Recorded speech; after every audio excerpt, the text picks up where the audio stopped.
Your film is now ready to be shown.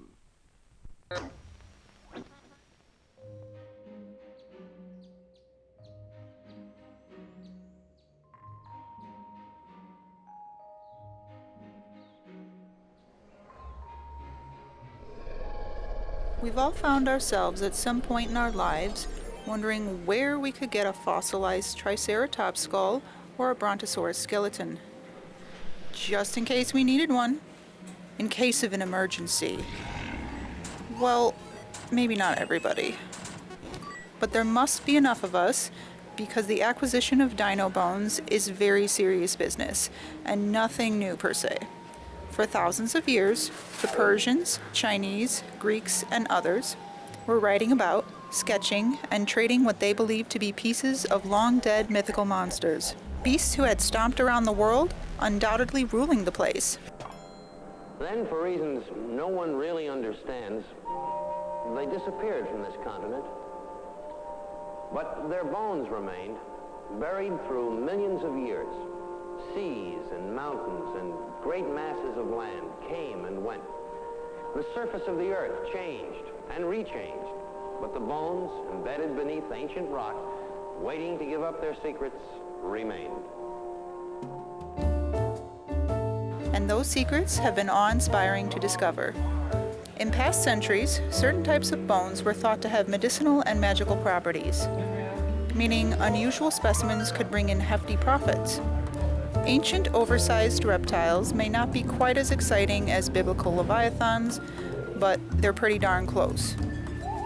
The science of analyzing, collecting, and rebuilding extinct species via skeletal remains became a thing in the 1800s, as a way of understanding and demystifying exactly what these incredible creatures once were.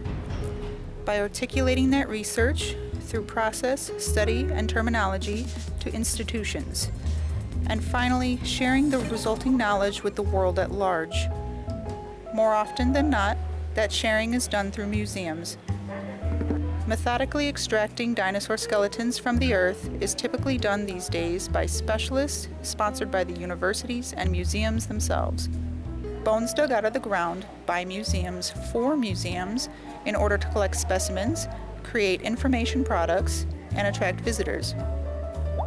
Getting access to the proper sites and correctly doing a dig sounds like a fun activity in theory, a little something to do with your friends on the weekend with a shovel and a pickaxe, but your chances of doing it right in the right spots aren't very high, so it's best to leave it to the experts.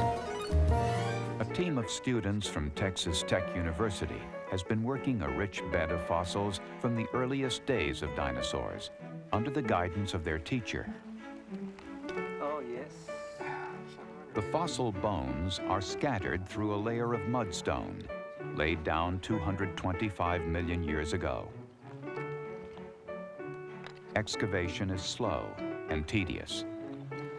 And, as you can guess, the experts and academics don't come cheap, and dead dinosaurs aren't easy to get a hold of.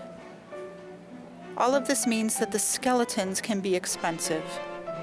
Plus, they can take up a lot of space. It's not that you aren't allowed to buy dinosaur bones, because you can. You can get them through authorized websites, and yes, you can actually purchase some smaller pieces on Amazon and eBay, but they're pricey.